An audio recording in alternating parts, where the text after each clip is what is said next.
मैंने आपको बताया था जैसे सोडियम प्लस सोडियम सॉलिड, अगर हम लोग 1 फैराडे देंगे तो 23 ग्राम आएगा। हाँ 2 फैराडे देंगे तो 46 ग्राम। 3 फैराडे देंगे तो 69 ग्राम। हाँ तो अमाउंट ऑफ सब्सटेंस लिबरेटेड या deposited at an electrode will be directly proportional to the amount of charge. Okay, अच्छा amount of chemical reaction which occurs. उसको chemical reaction छोड़ो, बोलो amount of substance liberated or deposited at any electrode is directly proportional to the amount of charge. जितना charge उतना समान जमा होगा, ठीक है? हाँ सर। समझ में आया? हाँ। Amount of a substance deposited or liberated at an electrode is directly proportional to the amount of charge. दूसरा लॉ क्या कहते हैं? मान के चलो हमारे पास Al3 प्लस है और Na प्लस है।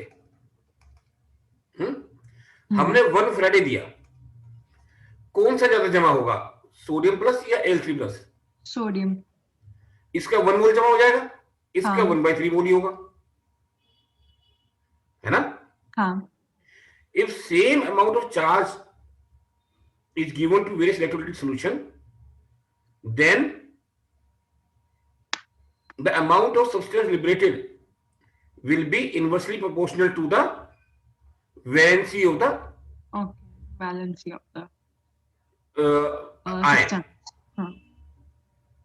जितनी ज्यादा वैलेंसी होगी उतना कम अमाउंट जमा होगा।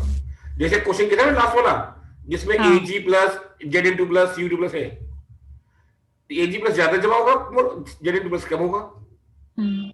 If the same amount of electricity is passed through various electrolytic solution, then the amount of substance liberated or deposited in cathode is inversely proportional to the valency of the electrolyte.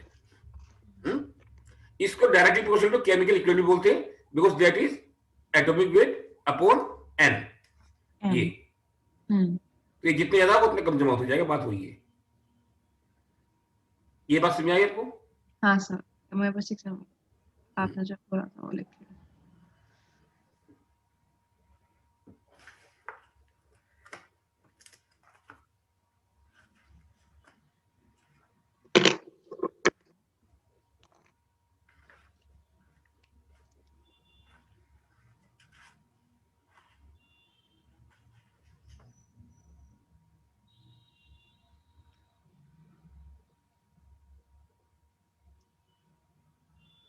Amount of substance liberated is inversely proportional to the valency of the electrolytic ion.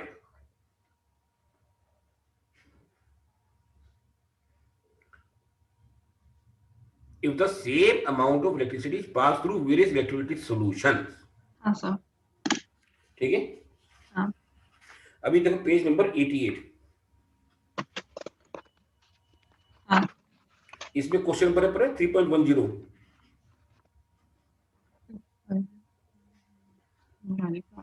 $2 hours. Then how many electrons would it be?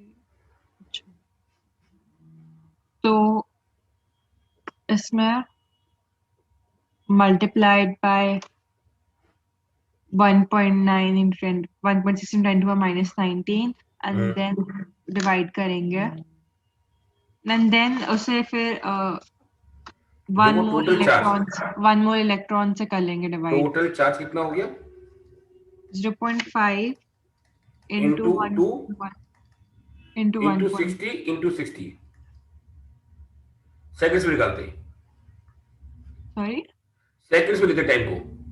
अच्छा, तो this is total charge is equal to 9.1 into 10 to the power minus 1.6 by 1.6 into 10 to the minus 19 ना, minus 19 into n। इतने electrons का charge है ना ये। हाँ, तो we can find out the value of n। तो 60 से क्यों किया है? अच्छा, सेकंड्स एंड इनटू आवर्स के लिए। हाँ, अच्छा, 2 आवर्स है ना। ओके, हाँ, 2 आवर्स मींस 1 आवर में हाउ मेनी मिनट्स? हाँ, 3600। 2 into 36. 100 second. Into 2 is the for 2 hours. हाँ अच्छा, मैंने वही किया था कि 0.5 डिवाइड। हाँ ठीक, अब देखो 12. Quadratic equation is this. What is the quantity of electricity in coulombs used? 3 Faraday. क्यों 12 का क्यों या 1 फराडे। क्यों क्यों नहीं नहीं, उसका अगर Cr2O72 माइनस है, ऐसे 2Cr3 प्लस में रिड्यूस करना है, तो Cr2 की आई हमारे Cr की हमारे पास आई 6, Cr2 की 6 माइनस 6 प्लस से फिर 3 प्लस में गया, तो दैट मीन्स 3 इलेक्ट्रॉन। नहीं, इक्वेशन देखो, इक्वेशन में क्या लिखा हुआ है? इक्वेशन में Cr2O72 माइनस हाँ 14H प्लस हाँ, इसलिए 6 इलेक्ट्रॉन्स, मतलब एक मोल तो रिड्यूस हो रहा है। सॉरी क्या आवाज एक बीच में। इक्वेशन के मुताबिक एक मोल ही तो Cr2 माइनस का रिड्यूस हो रहा है ना।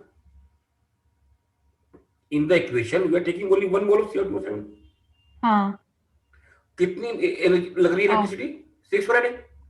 हाँ, ये तो क्लियर है ना, to reduce 1 mole of Cr2O7 we need 6 Faraday.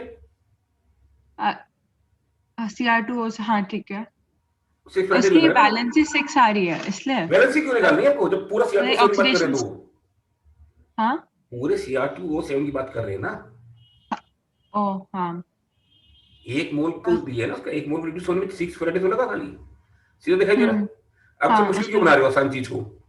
अच्छा उसमें सीधा 6 कर रहा है, तो फिर 6 मैं फैराडे डिवाइड बाय, हाँ सीधे 6 दिखाई दे रहा है ना, 6 फैराडे है। हाँ, इसमें 6 इलेक्ट्रॉन्स तो दे हाँ तो रखा 6 है। फैराडे हो गया। ओके। समझ आई नहीं ये बात? हाँ अच्छा, वो स्ट्रेट फॉरवर्ड था, वो कुछ और नहीं करना था। कुछ और नहीं है, ज्यादा दिमाग मत चलाओ उसमें, ठीक है। हम्म हम लोग आगे बढ़े। हाँ अभी यार थोड़ा थोड़ा मुश्किल से पोर्शन कर रहे हैं चैप्टर का, इसको ध्यान से समझ लेना। एक चीज होती है मेटेलिक कंडक्टिविटी, मेटेलिक कंडक्टिविटी।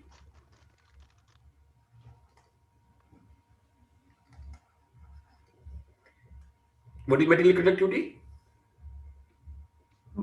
हाँ, like how well if the element या substance allows the current to pass through it.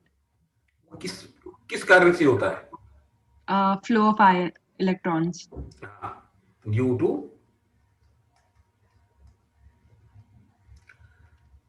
Movement of electrons. Electrolytic metallic conductivity due to the movement of electrons. एक होती है इलेक्ट्रोलिटिक कंडक्टिविटी,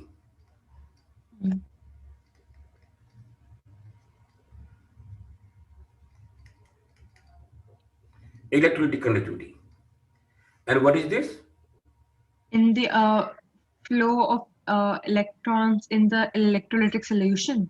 नहीं, इसमें electrons नहीं होते, it is due to Ion. हाँ movement of ions, the conductivity which is due to the movement of ions.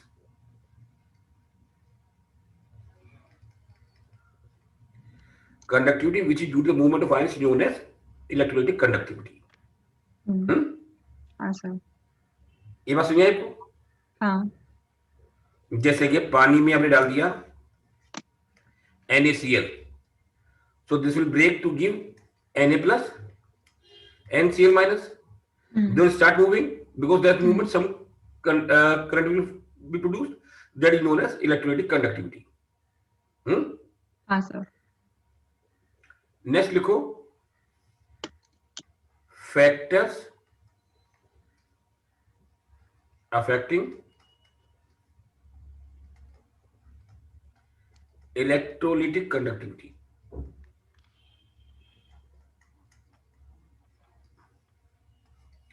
What are the factors that affect the electrolytic conductivity? Number 1 लिखो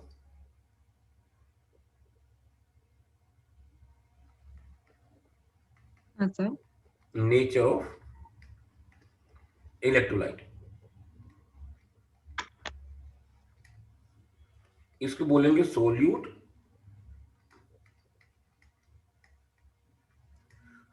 attractions. जैसे कि KCl और CH3COOH,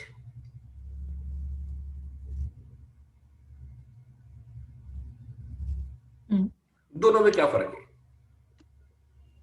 वो that is K plus Cl minus attraction है ज्यादा है, electronegative है शायद, Cl से ज्यादा स्ट्रॉन्ग है। अब एक बात समझो, इसको बोलते हैं स्ट्रॉन्ग इलेक्ट्रोलाइट। क्या बोलते हैं? स्ट्रॉन्ग। इसको बोलते हैं वीक इलेक्ट्रोलाइट। क्या फर्क होता है दोनों में, स्ट्रॉन्ग और वीक में? That is easily breakable। अगर Different?